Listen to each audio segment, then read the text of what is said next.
قال الله تعالى في القرآن المجيد بسم الله الرحمن الرحيم يا أيها الذين آمنوا كتب عليكم الصيام كما كتب على الذين من قبلكم لعلكم تتقون صدق الله العظيم. میرے عزیز بزرگوں دوستوں، ثم الحمدللہ ثم آپ تمام رمضان مبارک بہت بہت مبارک کہ اللہ تبارک تعالیٰ نے ہمیں وہ مبارک مہینہ عطا فرمایا ہے جو پہلے کسی امتوں کو عطا نہیں فرمایا ہے. ایسی ایسی بخششیں اس مبارک مہینے میں اللہ تعالیٰ نے عطا فرمائی جو پچھلی قوموں کو نصیب نہیں ہوئی.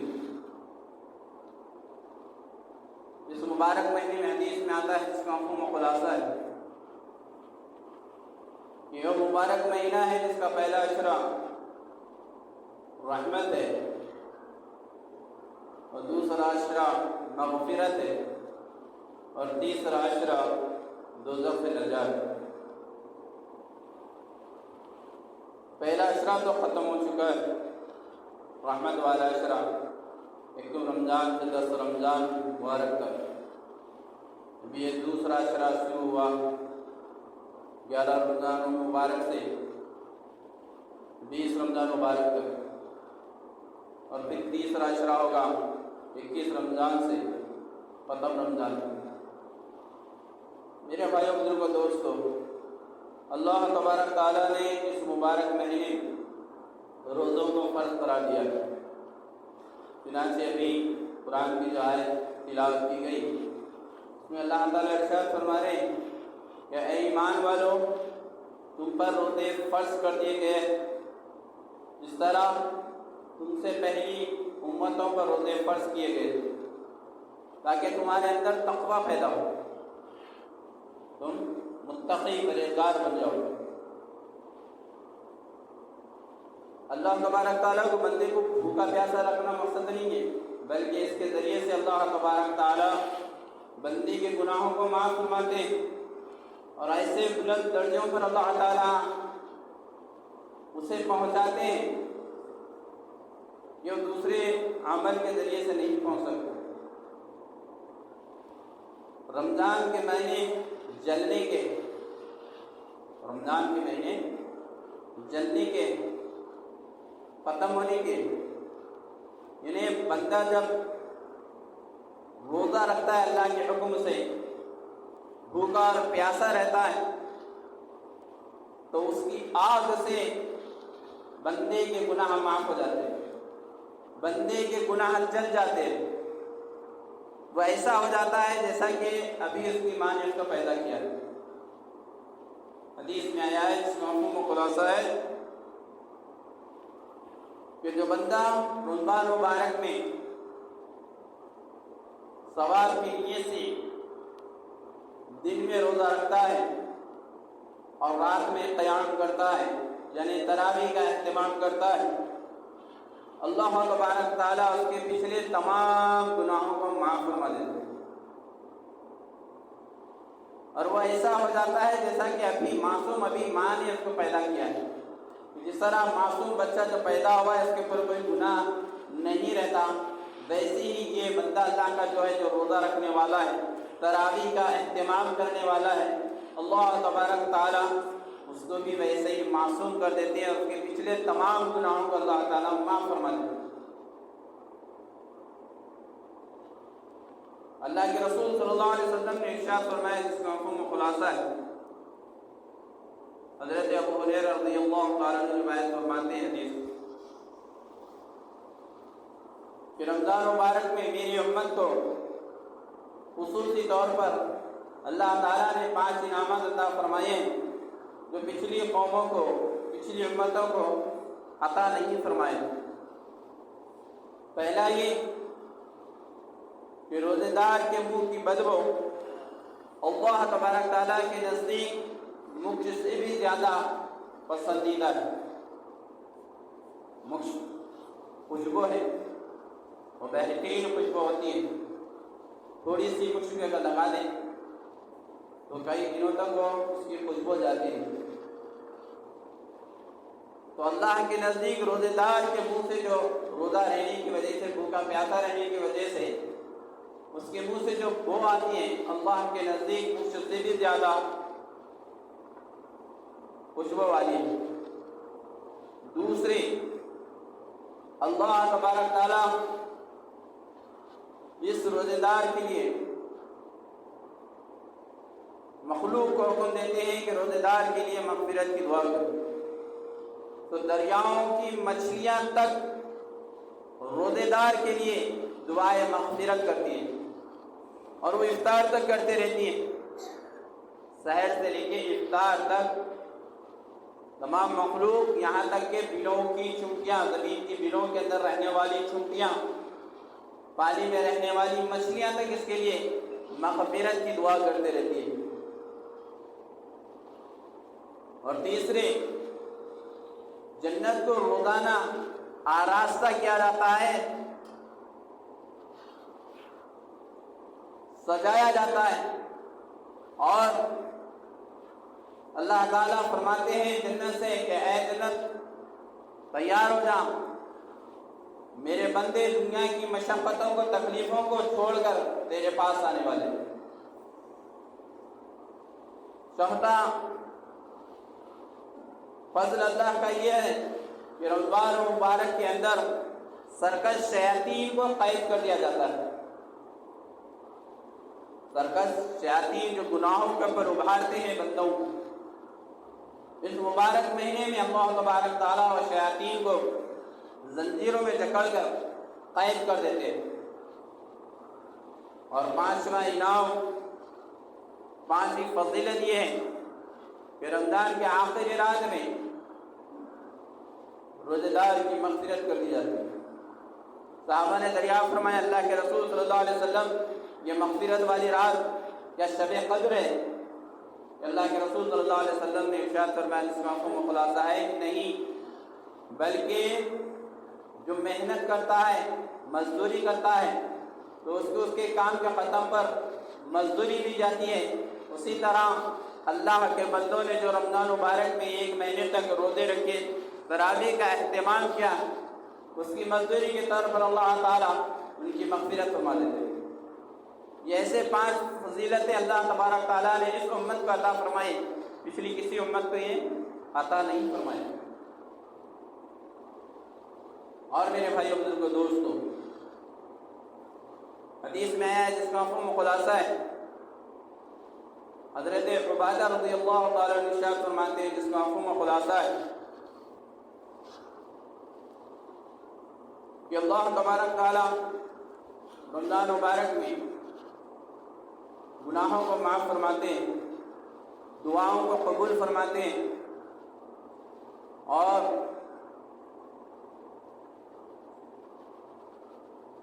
نیکی کی طرف بڑھنے کو، تنفس کو اللہ تبارک تعالیٰ دیکھتے ہیں کہ کون آگے بڑھنے کی کوشش کرتا ہے نیکیوں کے اندر. تو گزرا ایک دن اور اللہ فرماتے ہیں کہ جو آگے بڑھنے کی چاہ رکھتے ہیں اپنے اندر، جو دنیاوی اعتبار سے دیکھنا چاہتا ہے کہ میں سب سے آگے نکل جاؤں، میں سب سے زیادہ کامیاب بن جاؤں، تو بزرگان دین اور اللہ فرماتے ہیں حدیث کی بنیاد پہ کہ اللہ تعالیٰ دیکھنا چاہتے ہیں کہ تمہارے اندر جذبہ کتنا ہے نیکی کے اندر آگے بڑھنے کا، وہ آؤ دکھاؤ ہمارے. کتنا کر سکتے ہیں زیادہ سے زیادہ نیک اعمال، وہ آئے اور اس نیکی کے میدان کے اندر اپنے جوہر دکھائیں. چنانچہ ہم کو اس موقع کا فائدہ اٹھانا ہے. روزانہ حدیث میں ہے جس کا مفہوم خلاصہ ہے، روزانہ شب و روز میں فرشتہ اعلان کرتا ہے کہ اے خیر کی تلاش کرنے والے، نیکی کے تلاش کرنے والے، آگے بڑھ اور نیکی کر،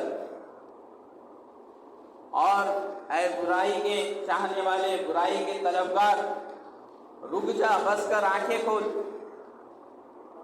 یہ فرشتے روزانہ آواز لگاتے ہیں اور روزے داروں کی دعاؤں پر آمین کہتے رہتے ہیں. حدیث میں یہ بھی بیان کیا گیا ہے جس کا مفہوم و خلاصہ ہے کہ جب رمضان مبارک آتا ہے تو اللہ تبارک تعالیٰ عرش کو جو تھامے ہوئے فرشتے ہیں ان فرشتوں سے کہتے ہیں، فرماتے ہیں کہ تم میرے عرش کو چھوڑو اور میرے بندے جو روزے دار ہیں، جو دعائیں کر رہے ہیں، ان کی دعاؤں پر تم آمین کہو۔ اللہ تبارک تعالیٰ عرش کو تھامنے والے فرشتوں کو ہماری آمین کی ڈیوٹی پہ لگاتے ہیں۔ اتنی بڑی فضیلت ہے روزے دار۔ ہر حدیث میں ہے جس کا مفہوم و خلاصہ ہے کہ ہر نیک عمل کا ثواب متعین کہ 10 سے لے کے 700 گنا تک، 7 لاکھ گنا تک، 7 کروڑ گنا تک۔ لیکن جو روزے کا مسئلہ جب آیا، روزے کی نیکیوں کے بارے میں، تو اللہ تبارک تعالیٰ ارشاد فرماتے ہیں جس کا مفہوم و خلاصہ ہے کہ روزہ میرے لیے ہے۔ یہ روزہ جو بندہ رکھا ہے، بھوکا پیاسا جو ہے، وہ صرف میرے حکم کے اوپر ہے، میرے لیے اس نے روزہ رکھا ہے، تو اس کا بدل بھی میں خود ہوں۔ روزے کا بدل اللہ تعالیٰ خود۔ ایک روایت میں یہ بھی بیان کیا گیا ہے جس کا مفہوم و خلاصہ ہے کہ روزے کا بدل جنت ہے، روزے کا بدل جنت ہے۔ تو ہم روزوں کا اہتمام کریں، یہ ہماری روح کی غذا ہے، ہماری روح کو توانیت پہنچاتی ہے، قوت و طاقت پہنچاتی ہے۔ صبح سے لے کے شام تک بندہ بھوکا پیاسا رہتا ہے، حلال چیزوں سے بھی رک جاتا ہے اللہ کے حکم کے اوپر۔ بھوک لگتی ہے، کھانا رہتا ہے، لیکن اسے یہ یاد رہتا ہے، احساس ہوتا ہے کہ اللہ کے لیے میں نے روزہ رکھا ہے، اور وہ تڑپتا ہے لیکن کھانا نہیں کھاتا۔ دھوپ کی حالت میں پیاس کی شدت لگتی ہے، پانی ہوتا ہے ٹھنڈا سا پینے کے لیے، لیکن وہ اس کو احساس دلاتا ہے روزہ کہ نہیں، میں پانی نہیں پی سکتا کیونکہ اللہ کا حکم ہے، میں روزے سے ہوں، اور وہ پیاس کو برداشت کرتا ہے، پانی نہیں پیتا ہے۔ محفل تو محفل تنہائی میں بھی رہ کر نہ وہ کھانا کھاتا ہے، نہ پانی پیتا ہے، کوئی چیز لقمہ منہ میں نہیں ڈالتا۔ تو اس کے ذریعے سے اندر انسان کے اندر تقویٰ پیدا ہوتا ہے، اللہ کا ڈر پیدا ہوتا ہے، اللہ کے ذکر سے اللہ کا جتنا قرب حاصل ہوتا ہے، دھیان حاصل ہوتا ہے۔ روزہ سب سے بڑا ذریعہ ہے اللہ کا دھیان حاصل کرنے کا، اللہ کو حاصل کرنے کا، اللہ کو اپنے سامنے دیکھنے کا۔ روزہ سب سے بڑا ذریعہ ہے کہ کوئی نہیں رہتے لیکن وہ اس کو اندر سے طاقت یہ پہنچاتی ہے، یہ اندر سے دل اس کا نفس اس کو یہ کہتا ہے کہ نہیں تو روزہ ہے، اللہ کے لیے تو نے روزہ رکھا ہے، اور وہ کھانے پینے سے رک جاتا ہے۔ حلال ہے حنا کے کھانا پینا حلال ہے، لیکن اس کے باوجود بھی اللہ کا حکم اس سحر سے لے کے افطار تک نہیں کھانا ہے، اور روزے سے ہے وہ نہیں کھاتا ہے۔ اور یہی چیز اس کو پھر بعد میں کیا ہوتی ہے کہ وہ حرام سے بھی بچتا ہے۔ اگر روزہ صحیح اصول و آداب کے ساتھ جیسا روزہ رکھنا ہے اس طرح سے اگر ہم روزہ رکھتے ہیں تو پھر ہم سے گناہ نہیں ہوتا۔ انسان جب روزہ رہ کے حلال چیز نہیں کھا سکتا ہے تو کیسے وہ روزہ ختم ہوئے بعد حرام چیز کھائے گا؟ کیسے وہ جھوٹ بولے گا؟ کیسے وہ گالی گلوچ کرے گا؟ کیسے کسی کا ناحق مال لے کر کھا لے گا؟ کیسا کسی کی بغیر اجازت کوئی چیز لے لے گا؟ روزہ تربیت دیتا ہے، روزہ اس کی رہبری کرتا ہے کہ روزے کی حالت میں ہے تو حلال سے بھی رک رہا ہوں، اور تو روزہ جس طرح سے رہنا ہے، جب بندہ رہتا ہے تو پھر حرام سے خود بخود وہ بچتے چلا جاتا ہے، کیونکہ اس کے اندر تقویٰ پیدا ہوتا ہے۔ روزے کا اصل مقصد ہی یہی ہے۔ اللہ قرآن میں ارشاد فرمانے کہ روزے سے ہم یہ چاہ رہے ہیں کہ تمہارے اندر تقویٰ پیدا ہو، اللہ کا ڈر پیدا ہو، اللہ کی رہبانیت تمہارے اندر پیدا ہو، تم اللہ کو دیکھنے والے بنو، اللہ کو سمجھنے والے بنو، اللہ کے حکم پر چلنے والے بنو۔ اس لیے اللہ تبارک تعالیٰ نے رمضان کا مہینہ اللہ تعالیٰ نے ہم کو عطا فرمایا۔ میرے بھائیوں بزرگوں دوستوں، صبح سحری کھانے کا حکم ہے۔ روزے سے پہلے، روزے کی برکتیں حاصل ہونے سے پہلے اللہ تبارک تعالیٰ سحری کھانے کا حکم دے رہے ہیں، اور پھر وہ سحری کے کھانے کے اندر بھی اللہ تعالیٰ ثواب رکھ رہے ہیں ہمارے کہ سحری کا کھانا کھانا برکت۔ اللہ تعالیٰ نے فرمایا سحری کھاؤ، اس میں برکت۔ اللہ کے رسول نے فرمایا جب کسی صحابی کو کھانے کے لیے سحر میں بلاتے اپنے پاس تو کہتے کہ آؤ برکت کا کھانا کھاتے۔ تو سحری کھانے کے اندر برکت ہے، سحری کا کرنا ضروری ہے۔ اور دعائیں قبول ہوتی ہیں روزانہ رمضان مبارک کے اندر، اللہ تبارک تعالیٰ دعاؤں کو قبول فرماتا ہے۔ فرشتے آمین کہتے ہیں، جیسا کہ ابھی حدیث بیان کی گئی ہے۔ تو جتنا ہو سکتا ہے دعائیں کریں، دعاؤں کے کرنے میں بھی آپ کو ثواب ہے۔ دعا ایمان والے کی کبھی رد نہیں جاتی، ایمان والے کی یا غیر ایمان والے کی بھی رد نہیں جاتی۔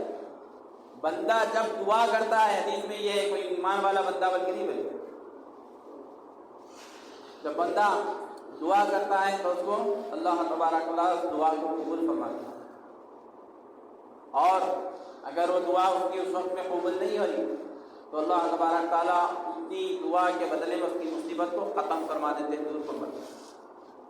اور جب ایمان والا ہوتا ہے تو آخرت میں اس کو اجر و ثواب ملتا ہے۔ اس کی دعا اگر قبول نہیں ہوئی تو آخرت میں اللہ تعالیٰ انعام و اکرام سے نوازتے ہیں۔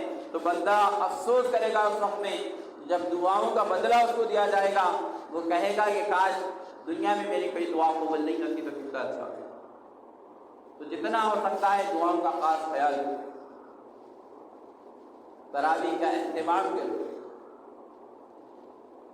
روزانہ 5 پارے پڑھے الحمدللہ، روزانہ 6 پارے پڑھے الحمدللہ، روزانہ 3 پارے پڑھے الحمدللہ۔ اللہ کا فضل و کرم، اللہ اور قوت و طاقت دے، ہمت دے۔ الحمدللہ قرآن تراویح کے اندر مکمل ہو چکی ہے، کئی لوگوں کی تراویح کے اندر قرآن مکمل ہو چکی ہے الحمدللہ۔ لیکن تراویح کے اندر 2 چیزیں، ایک تو یہ ہے کہ تراویح مکمل 1 مہینے کی ادا کرنا ہے، اور دوسرے تراویح کے اندر قرآن شریف کا سننا ہے۔ الحمدللہ اللہ کا فضل و کرم ہے کہ قرآن کو تراویح کے اندر الحمدللہ آپ لوگوں نے سن لیا ہے، لیکن ابھی ایک سنت ابھی باقی ہے کہ تراویح 1 مہینے کی پڑھنا ہے، تراویح پورے مکمل 1 مہینے کی تراویح پڑھنا ہے۔ رات کے قیام کو یہ ایمان والوں کے لیے خاص طور سے دیا گیا ہے تحفہ۔ رات کا جو قیام ہے وہ پچھلی قوموں کو نہیں ملا۔ رات کے قیام کی جو برکتیں، رحمتیں ہیں، جو فضیلتیں ہیں، وہ پچھلی قوموں کو اللہ تعالیٰ نے عطا نہیں فرمائی۔ یہ صرف اور صرف محمد مصطفیٰ صلی اللہ علیہ وسلم کی امت کو اللہ تعالیٰ نے عطا فرمائی۔ تو اس کا بھرپور فائدہ اٹھائیں، رات کا قیام کریں، یعنی قیام کرنے سے مطلب اللہ کی عبادت کریں، اور رمضان مبارک کے اندر خاص طور سے تراویح کا اہتمام، سنت موقودہ ہے تراویح کا ادا کرنا، اور مکمل 20 رکعت نماز تراویح پڑھنا ہے۔ حضرت عمر فاروق رضی اللہ تعالیٰ، حضرت عثمان غنی رضی اللہ تعالیٰ، حضرت علی رضی اللہ تعالیٰ جو خلیفہ ہیں امت کے، خلفائے راشدین سے کہا جاتا ہے، ان کے زمانے سے 20 رکعت تراویح کا اہتمام۔ ہم اپنی طرف سے نہ سوچیں، حضرت عمر فاروق رضی اللہ عنہ جس کے بارے میں اللہ کے رسول نے فرمایا کہ میرے بعد اگر کوئی نبی ہوتے تو وہ عمر ہوتے فرمایا۔ قرآن میں کئی احکام ایسے ہیں اللہ کی طرف سے نازل کیے گئے ہیں جو کہ عمر فاروق رضی اللہ عنہ چاہتے تھے۔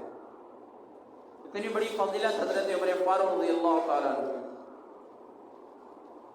یہودیوں نے یہاں تک کہہ دیا تھا دنیا کے لوگوں نے کہ اگر عمر فاروق رضی اللہ تعالیٰ عنہ اور 10 سال اگر زندہ رہتے اور حکومت کرتے تو دنیا میں ساری دنیا کے اندر ایمان کا جھنڈے کو پہنچا دے۔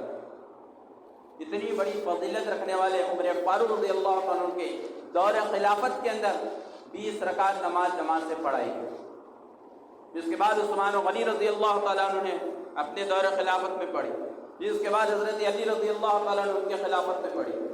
تو ہم کو بھی 20 رکعت تراویح پڑھنا ہے،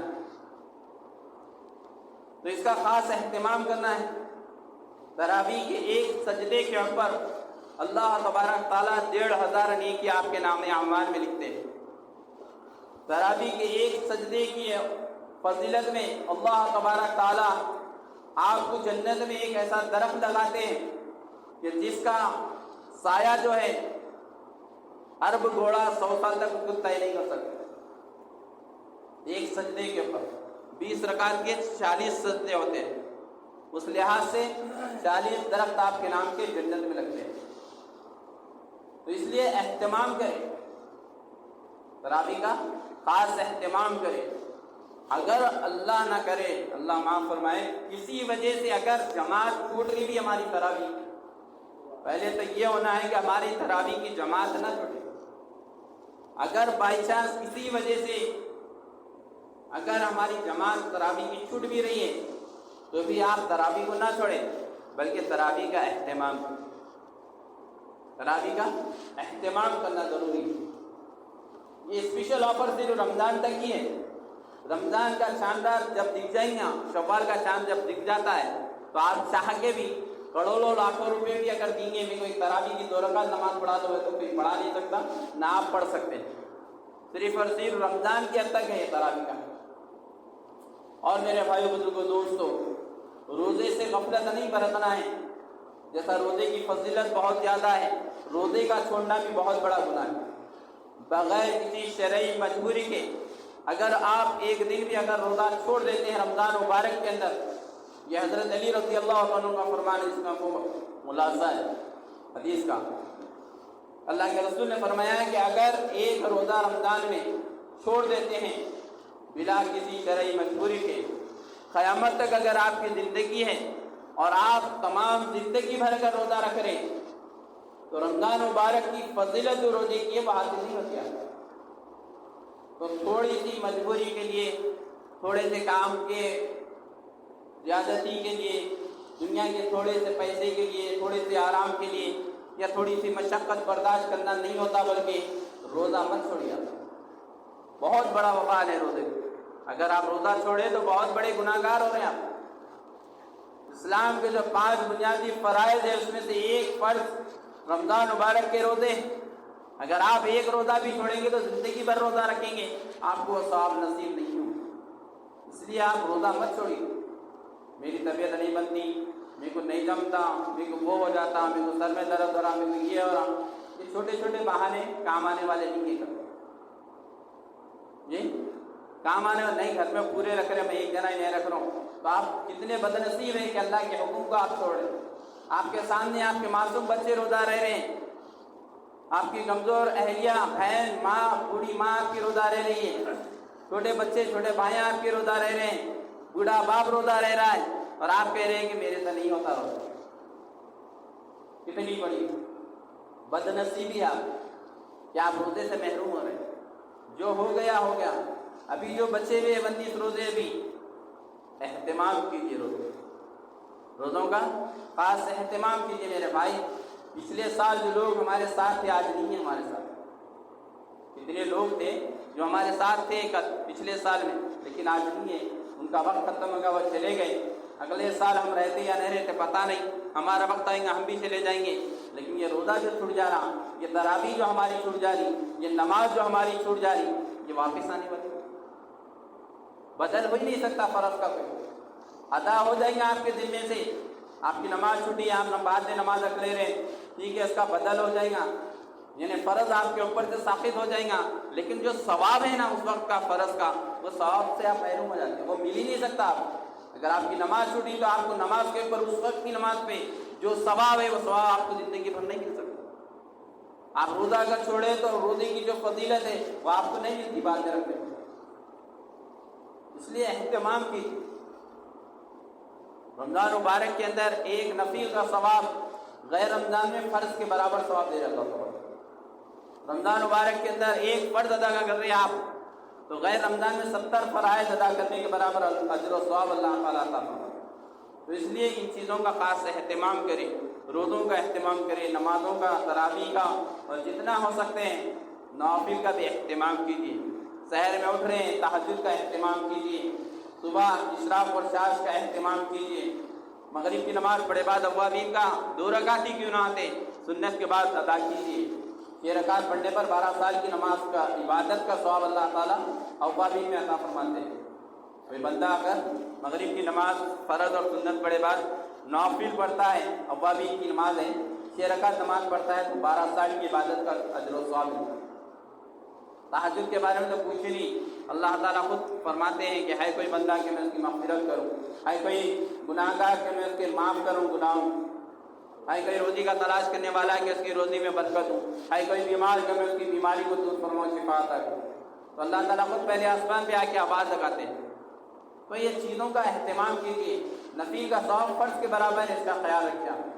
اور اللہ نے ہم کو دیا ہے تو اپنے مال میں سے جہاں ہم سیر افطار کر رہے ہیں، ہمارے اڑوس پڑوس میں، اپنے رشتہ داروں میں، خاندان والوں میں، جس کو بھی جتنا بھی ہو سکتا ہے ان کی مدد کرنے والے میں. کیونکہ یہ مہینہ جو ہے غمخواری کا مہینہ ہے، لوگوں کے ساتھ احسان کرنے کا مہینہ ہے، ہمدردی دکھانے کا مہینہ ہے. تو اس کے اندر اپنے سے جو ہو سکتا ہے، ایسا نہیں کہ مالداری خالی کما لے رہے بولے ایسا نہیں. آپ کو جو دیا ہے، آپ کو حصہ ہے، آپ کو حصے میں سے بھی آپ کسی کو دے سکتے ہیں. آپ کو آ گیا، آپ کو مل گیا، آپ اس میں سے دوسروں کو دے سکتے ہیں. آپ کو آئے بعد وہ آپ کا حق ہو گیا، اب آپ کے حق میں سے آپ چاہیں تو دوسروں کو دے سکتے ہیں. ہم یہ سمجھتے ہیں کہ بھائی انہوں مالدار ہے، انہوں دے رہے، انہوں دے رہے، انہوں نے دے رہے، انہوں ہم کو دے دی. ایسا آپ کو جو دیا اللہ تعالیٰ، لوگوں کا لاکھوں ہے تو لاکھوں خرچ کر رہے ہیں، آپ کا 100 ہے تو 100 میں سے خرچ کیجیے. آپ 1 روپیہ ہے تو 80 میں سے خرچ کیجیے اللہ کے راہ میں. اللہ تعالیٰ نیتوں کو دیکھتے ہیں. آپ اللہ کی رضا کے لیے کھجور کی گٹلی بھی صدقہ کریں گے تو ثواب کے اعتبار سے اللہ تعالیٰ بڑھا کر احد پہاڑ کے برابر اجر و ثواب عطا فرماتے ہیں.